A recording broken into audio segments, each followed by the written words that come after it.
गरम रहे रोटी और बदल रहे दाव, वारे चुनाव वारे चुनाव। अब ये डायलॉग सुनकर आपको क्या समझ में आ रहा है? Indian politicians, the biggest hypocrites in the world in this nation. तो जरा हम बात करते हैं आज इंडियन पॉलिटिशियंस और पॉलिटिकल पार्टीज के बारे में कि पॉलिटिकल पार्टीज में, इंडिया की पॉलिटिकल पार्टीज में क्या क्या कमियां हैं और उन्हें क्या क्या सुधारना चाहिए। ये मेरे ओपिनियन के अकॉर्डिंग इन पॉलिटिशियंस को, इन पॉलिटिकल पार्टीज को इन चीज़ों पर सुधार करना चाहिए। एंड आई होप आप लोग भी इन बातों से एग्री करोगे। मेरे वीडियो को लाइक करिए, इस वीडियो को शेयर करिए, मेरे चैनल को सब्सक्राइब करिए और प्रेस द बेल आइकन और बने रहिए मेरे साथ।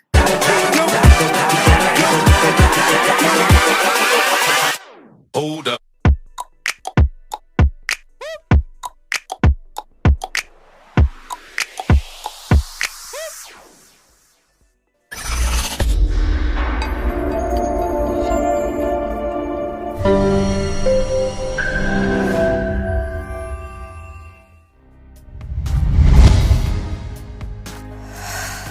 तो चलिए अब हम अपने पहले पॉइंट के बारे में बात करेंगे। हम बात करेंगे विक्टिम कार्ड मेंटेलिटी के बारे में। मतलब पॉलिटिशियंस की काफी विक्टिम मेंटेलिटी है कि हम खुद को विक्टिम दिखाएंगे तो वोटर्स हमें वोट देंगे। नहीं।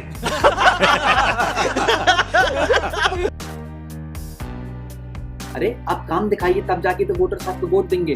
फॉर एग्जांपल ममता बनर्जी खुद को इंजर्ड दिखाया, इंजरी हमें दुख है कि इंजरी हुई, लेकिन क्या सिर्फ इंजरी के नाम पर उन्हें वोट दिया जाए? नहीं। एक बार पास्ट का भी जरा हम एग्जांपल लेंगे कि इंदिरा गांधी की जब डेथ हुई थी, जो कि एक बहुत दुखद हिस्सा है भारतीय इतिहास का, तो कांग्रेस ने इंदिरा गांधी की डेथ को सिंपैथाइज करके वोट मांगे थे। आज तक कांग्रेस इंदिरा गांधी और राजीव गांधी के नाम पर वोट मांगती है, जैसे कि शहीद हैं, हमारी पार्टी से शहीद हुए। मतलब ठीक है, वो हुआ, वो गलत हुआ, लेकिन आप उनके नाम पर वोट मांगना भी तो गलत है। तीसरी बात हम करेंगे बीजेपी की।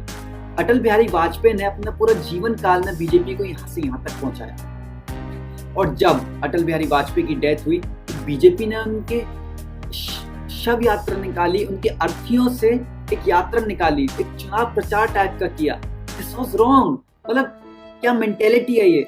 शर्म आनी चाहिए ऐसी मेंटेलिटी को। It is really shameful. ये victim card mentality Indian political parties को, इन्हें तो नहीं बर्बाद करेगी, मगर इमोशन से खेलना जनता के, it is a very bad thing, really very bad thing. अपने अगले पॉइंट पर बात करेंगे हम, stop copying the west. Western देशों की जो नकल है वो बंद करो, उसका कोई फायदा नहीं। मतलब फॉर एग्जांपल आप देखिए ना, कम्युनिस्ट पार्टी, उसका तो खुद का कुछ है ही नहीं। मतलब कम्युनिस्ट पार्टी को आप समझिए, झंडा बाहर का और नाम बाहर का, आइकन्स, आइडल्स, आइडियोलॉजी सब बाहर की, खुद का कुछ है? इंडिया में कर क्या रहे हो यार? चाइना में जाओ, वापस यूएसएसआर में जाओ, आपकी क्या जरूरत है? यहाँ पे आपका इंडिया का कुछ है ही नहीं। कौन है ये लोग?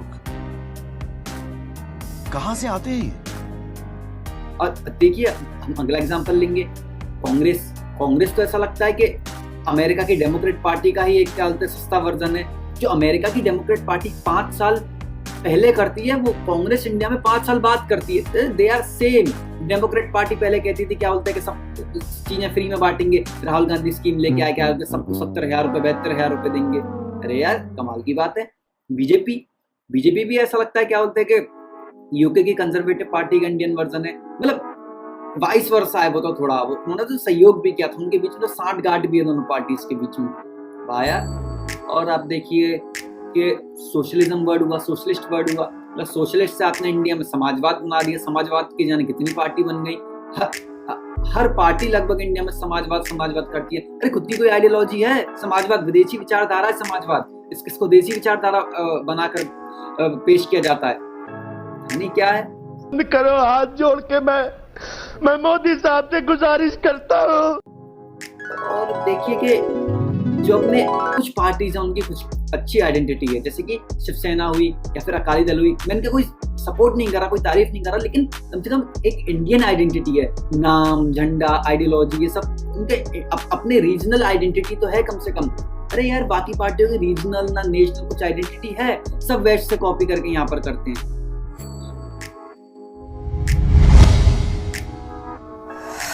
हमारा अगला पॉइंट है कि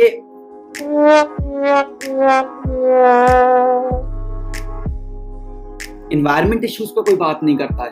मतलब कोई भी पॉलिटिकल पार्टी या पॉलिटिशियन कभी इन्वायरमेंट इश्यूज पर बात करते देखे हैं इलेक्शन के वक्त पे? कोई सेंस है इस बात की?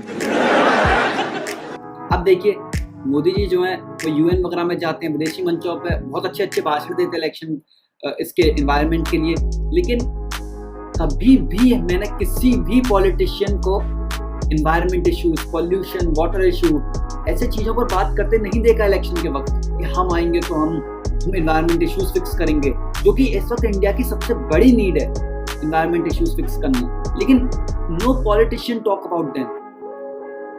कमाल है।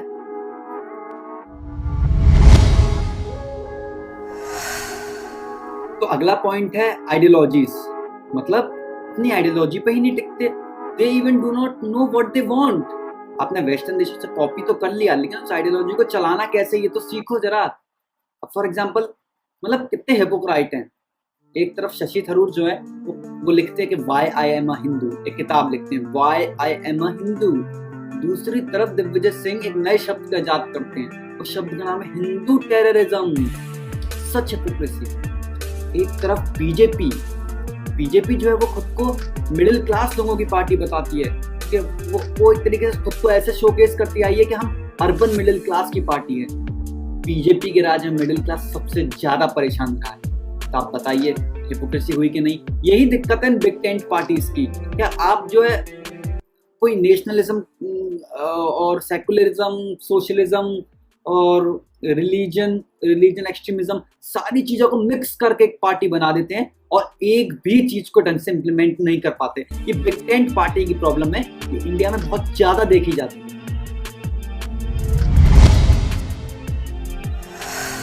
अगला पॉइंट है बेसिक प्रिंसिपल्स ऑफ पॉलिटिक्स। आप पॉलिटिक्स कर रहे हो तो जो बेसिक प्रिंसिपल्स हैं पॉलिटिक्स में, चाहे वो वेस्टर्न देशों से आए हो, चाहे वो इंडिया से आए हो, चाहे वो इंडियन कल्चर से आए हो, क्या आप उनको फॉलो करते हो? मैं छोटा सा एग्जांपल दूंगा। हमने कॉन्स्टिट्यूशन में भी इस चीज को लिया है, प्रीएम्बल में भी है लिबर्टी एक बहुत ही इंपॉर्टेंट शब्द है। Liberty is not freedom, liberty is not equality, but liberty एक इंडिपेंडेंट वैल्यू है अपने आप में। लेकिन लिबर्टी से सबसे ज्यादा कॉम्प्रोमाइज किया जाता है। अब देखिए हमेशा इक्वालिटी के चक्कर में लिबर्टी को कॉम्प्रोमाइज किया जाता है, बाकी वैल्यूज के चक्कर में लिबर्टी को कॉम्प्रोमाइज किया जाता है। मतलब पॉलिटिकल पार्टी जब इलेक्शन जीत जाती हैं तो लिबर्टी बहुत ज्यादा कॉम्प्रोमाइज होती है लोगों की। पार्टीज को ये चीज समझनी चाहिए, जो बेसिक प्रिंसिपल्स है कॉन्स्टिट्यूशन के या फिर बेसिक प्रिंसिपल है पॉलिटिक्स के भी, उनको थोड़ा मद्देनजर रखते हुए पॉलिसीज बनाई जाए, उनको मद्देनजर रखते हुए ही सारे काम होने चाहिए।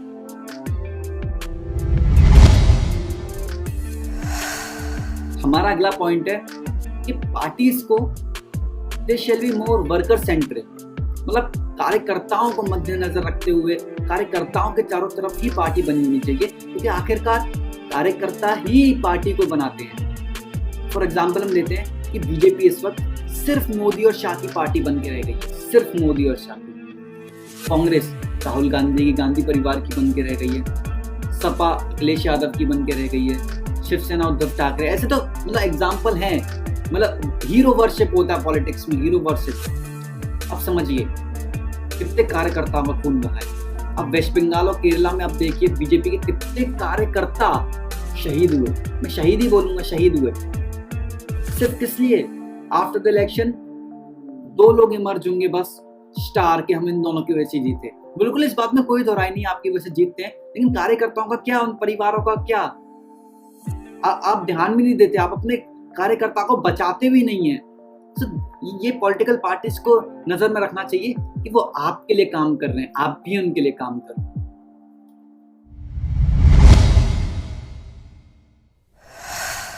हमारा अगला पॉइंट है कि फॉरगेटिंग द मिडिल क्लास। ये पार्टीज जो हैं ये मिडिल क्लास को भूल जाती हैं, ये कभी याद रखती ही नहीं है। या यूं कहो, अमीरों से पैसा लेकर, गरीबों से वोट पाकर मिडिल क्लास को एक्सप्लॉइट करना, ये कला सिर्फ भारतीय राजनीतिक दलों में है। तो जो पार्टीज खुद को बहुत बड़ा मिडिल क्लास का बताती हैं, वो मिडिल क्लास की पार्टी है नहीं। कंट्रोल। अब देखिए एग्जांपल, आम आदमी पार्टी वो महोदय, वो दिल्ली का मालिक खुद को मिडिल क्लास का आदमी बताता है, मिडिल क्लास की पार्टी बताता है। क्यों भाई? जब तुम्हारे नेता ने, ताहिर हुसैन ने दंगे किए थे, इतने लोग मारे गए थे, दोनों धर्मों से मारे गए थे, तो वो मिडिल क्लास का भला हुआ था उसमें? कौन परेशान होता है दंगों से? मिडिल क्लास ही तो सबसे ज्यादा परेशान होता है। क्या मतलब माना पुलिस जो है सेंटर के हाथ में, हमेशा आप और आपकी पार्टी के नेता दूसरी तरफ उन लोगों के साथ ही दिखते हैं जो दंगा ही होते हैं, तो दंगा करके दिल्ली को बर्बाद करते हैं। और आप बताइए, मिडिल क्लास कहते हैं खुद को, ये कहते हैं कि हम फ्री में चीजें प्रोवाइड करा रहे हैं, वो आप स्टेट चला रहे हो इसलिए। आप सोचिए, जरा सोचिए कि अगर देश चलाने को दे दिया जाए, इन फ्री चीजों के लिए टैक्स से ही पैसा वसूला जाएगा, इतने वेलफेयर के लिए टैक्स बढ़ाया जाएगा। किस पे आता है बोझ टैक्स का? मिडिल क्लास पे आता है। इतने कम लोग टैक्स देते हैं ना, निचोड़ देगा ये केजरीवाल। ये खुद को मिडिल क्लास का आदमी कहता है, I'm a party of the middle class. You are a shit. अब हमारा अगला पॉइंट है डायनेस्टी पॉलिटिक्स। इसमें तो कुछ कहना ही नहीं है, मतलब राजा का बेटा ही राज करेगा। ठीक है, चलो अरिस्टोक्रेसी हुआ करती थी पहले जमाने में, मगर कोई भी मतलब बेटे में कैलिबर नहीं है, फिर भी पार्टी चला रहा है। मतलब परिवार ही चलता आ रहा है, नेहरू जी से लेकर राहुल गांधी तक। चलो वो तो एक एग्जांपल हो गया। गली गली में भी पॉलिटिक्स में वो ही जाता है जिसका परिवार पॉलिटिक्स में होता है। नॉन पॉलिटिकल फैमिली को पॉलिटिक्स में घुसना इज इम्पॉसिबल। तो यही रीजन है, जिसने चांदनी की चम्मच में ही खाना खाया है वो ही देश को चलाने पे आगे आएगा। तो कहाँ समझेगा लोगों की कमियां, लोगों की जो मजबूरी है। बस परिवारवाद होता है लोकल लेवल पे, तो सबसे ज्यादा होता है। जितने भी लोकल लेवल के नेता हैं, जितने भी लोग हैं, चाहे किसी भी पार्टी को, सब परिवारवाद में होते हैं। मतलब पूरी की पूरी पीढ़ी चली आ रही है जो कि पॉलिटिक्स चला रही है। अरे यार, मतलब एक तरफ तो अरिस्टोक्रेसी खत्म कर दी, वाह we are a republic, aristocracy एकदम खत्म हो चुकी है। और दूसरी तरफ पॉलिटिक्स में खत्म कर पाए डायनेस्टी रूल खत्म कर पाए। तो बिना डायनेस्टी के, बिना परिवार के चलती नहीं है पॉलिटिक्स। यही इंडिया का पॉलिटिक्स है, यही राजनीति है।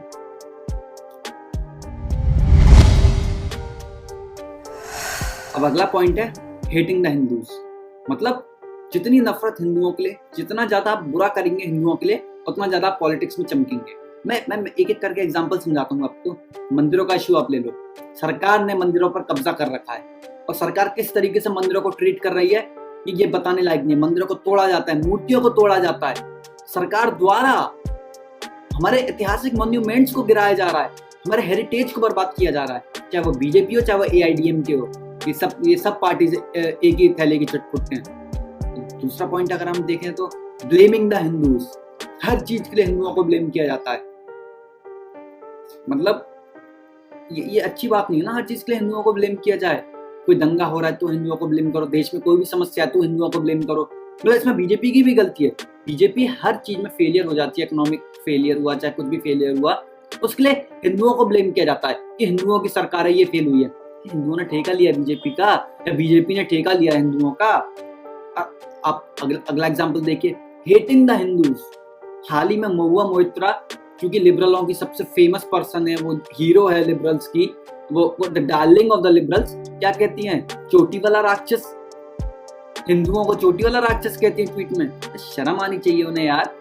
मतलब हिंदुओं से जितनी नफरत दिखाओगे उतने तुम्हें वोट मिलेंगे। वो दिग्विजय सिंह ने वो आइडियल सेट कर दिया था ना 2008 में। अगला है example, they do not protect Hindus. Hindu हर दंगे में मारे जाते हैं। ऐसा तो है नहीं कि हिंदू इम्यून है किसी चीज से। कोई पार्टी उन्हें बचाने नहीं आती। बीजेपी कहती है हिंदू खतरे में, हिंदू खतरे में। सेंटर में आप हो, आपकी जिम्मेदारी है हिंदुओं को बचाना। Do you protect us? Do you? We protect you, you do not protect us. वो बीजेपी का नेता के कहेगा हिंदुओं सो रहे हो। अरे आप सोए चैन से, इसलिए आपको वोट दिया था। आप करते क्या? आप हिंदुओं को बचाने में असफल रहे हैं, और आपकी असफलताओं का ब्लेम भी हिंदू लेते हैं, और आप हमें बचाने में भी असफल होते हैं। तो ये मतलब हद है, हद।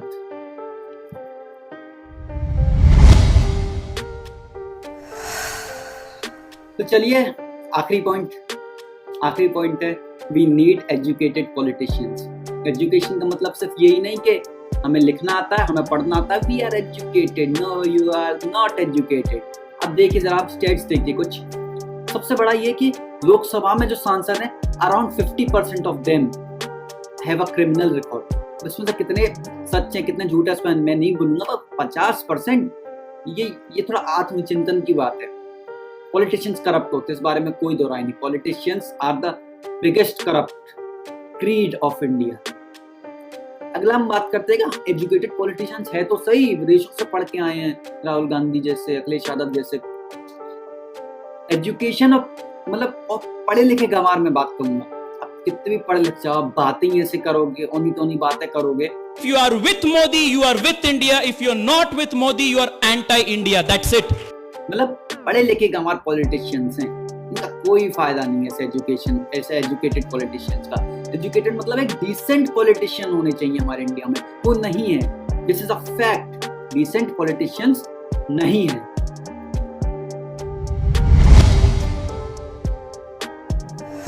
तो चलिए, वीडियो समाप्त करने से पहले मेरा एक छोटा सा काम कर दीजिए, मेरे इंस्टाग्राम को जाकर फॉलो करिए, मैं लिंक डिस्क्रिप्शन में डाल दूंगा। मैं इंस्टाग्राम पे अपने ओपिनियंस ज़्यादा शेयर करता हूँ और मैं काफ़ी सारी चीज़ें डालता रहता हूँ, आपको पसंद आएगा। और कमेंट में बताइए आपको क्या चाहिए, कैसी लगी ये वीडियो, क्या इसमें सुधार हो सकता था और क्या आगे चल के मैं वीडियोस बनाऊं, चैनल कैसा है, चैनल देखिए एक बार जाकर, आप सब्सक्राइब करिए। और thank you everyone, thank you for watching this video. मिलते हैं अगले वीडियो में।